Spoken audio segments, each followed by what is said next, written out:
Hey guys! So today I have for you my July favorites, and believe it or not, I filmed this twice already. The first time I filmed it, it never turned the camera on, so that was on me.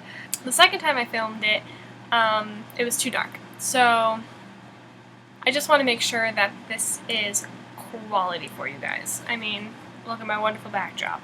Not exactly quality. So I'm going to start with the makeup, since that's the most important part in the favorites videos, part I always look forward to hearing about. So I have all of my makeup items right here for you guys. Just grab them. Okay. Now, 3 of these things I don't have to show you. They're currently somewhere else.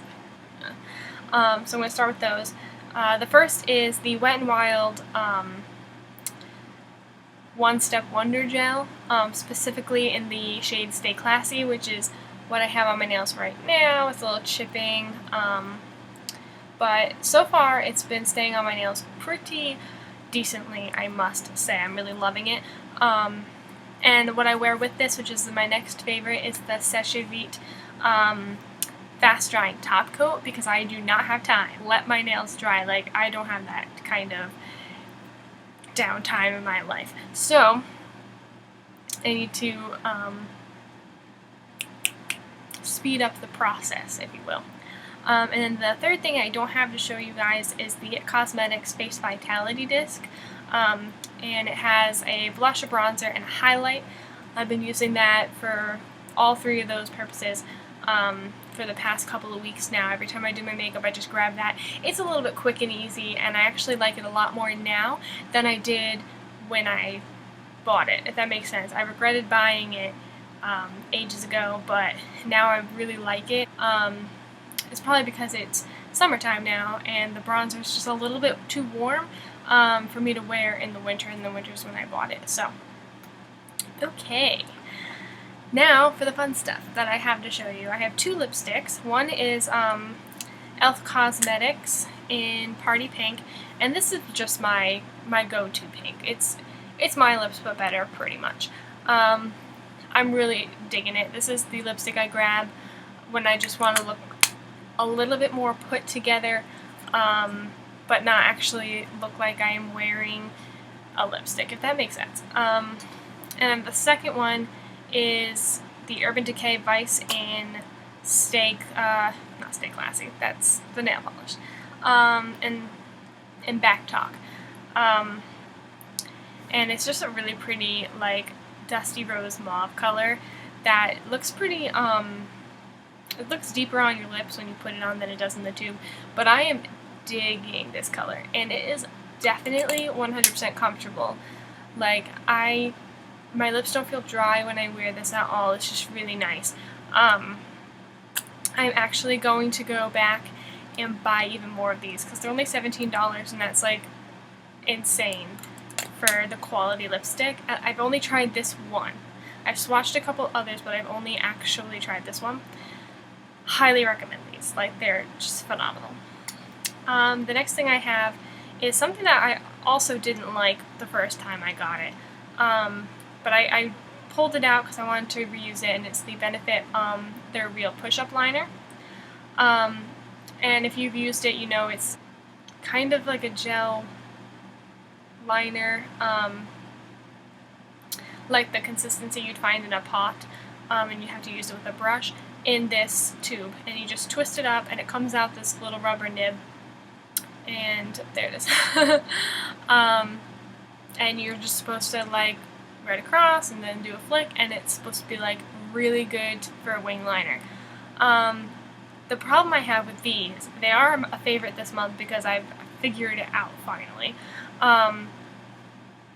It dries up really quickly. Like, all the product closer to the top dries up, so you have to, like, keep twisting the bottom until you get the fresh product. And I made a really amazing wing with this last week, and it was all because of this.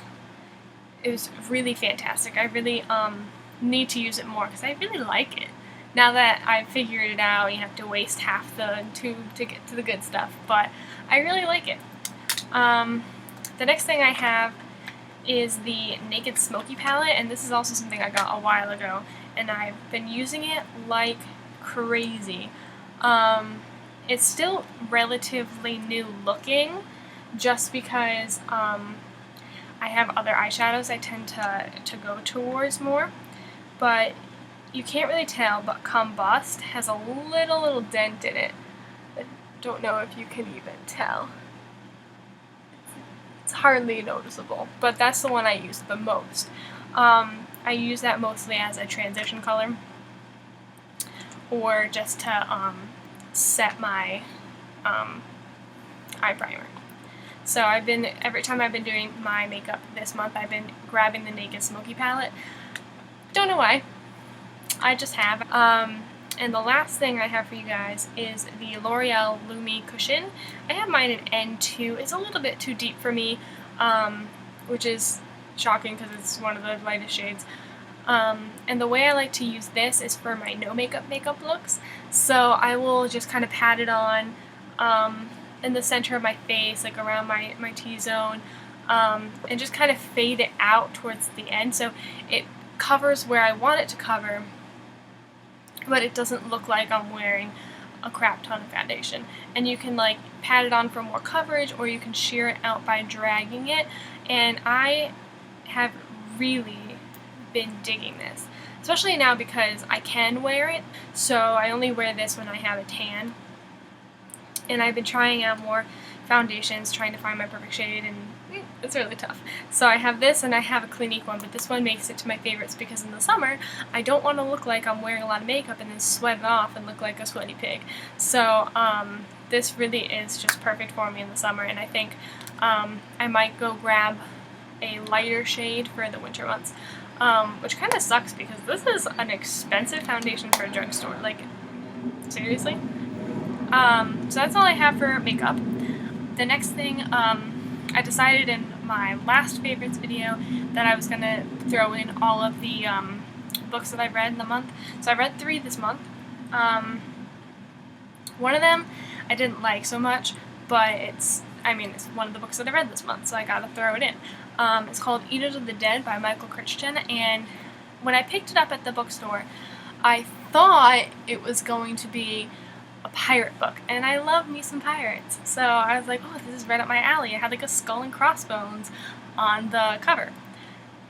But it's set like way back in Viking time, and it's written like a manuscript, and I just hated it in the beginning. And then like the action started and they started fighting, and there were things that ate people's brains, and it was kind of cool, towards the end. So when I got about halfway through towards the end, it really sped up and I finished it like that. But I wouldn't recommend it. It's a little dry. The next one is All the Bright Places by Jennifer Niven, and that book made me cry. Where was I when I finished reading that? I finished it... It was either at my boyfriend's house or like right here in my living room. But I cried. I just teared up and I cried. Like, thank you, Zoella, for suggesting that book in one of your videos and making me cry.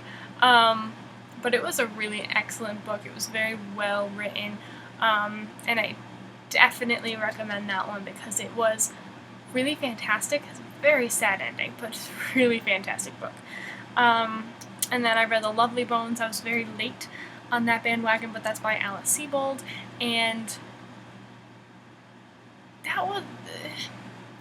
it had just an anticlimactic ending for me.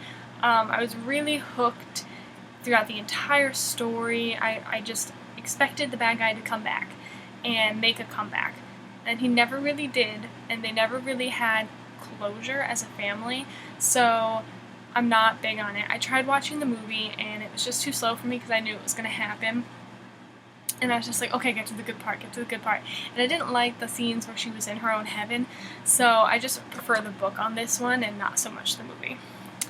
2 more categories to go. The first one's food. 2 things I've been loving this month. Cilantro's burritos are the best burritos in the whole world. Like, I can't even get over the fact that these burritos are just phenomenal. I'm going to be fat because of all the burritos that I eat. The next thing is, I don't know if I'm pronouncing it right, but I had it at a restaurant in Boston called Pho Basil. Pho Basil? I don't know how to pronounce it. But it's a really good Vietnamese restaurant. Me and my boyfriend are obsessed with pho. I don't know which way to pronounce that. But it's basically Vietnamese rice noodle dish, and then we get it with a rare steak, and it basically cooks in the broth as you are eating it. And you can put like cilantro and bean sprouts and lime and what's that spicy stuff? Sriracha in it, and it makes this really delicious broth at the end when you're done with all the noodles and the beef. But so we went to this Vietnamese restaurant in Boston because it was our 1-year anniversary, and to celebrate we wanted to go get Vietnamese noodles. And I was reading the reviews, and there was this dish called khao soi, I think that's not how you pronounce it, and it's an egg noodle curry dish, which I was just hooked on the word curry. I love curry. And it had crispy chicken, and it was spicy, and it had pickled vegetables in it. It was the best thing I've ever eaten. I'm not a big spicy food person. If it's a prolonged spice, I don't really dig it. But I powered through, and I just wanted to eat the whole thing. It was so good. So I've been actually on the hunt for recipes, and there's a lot that goes into this dish, so it's going to be hella expensive to make, but I'm going to try because it was phenomenal. So hey, if you're in Boston, check it out. It's a great restaurant. And then the last category is games. There's only one game I have been loving this month, and that's Pokemon Go.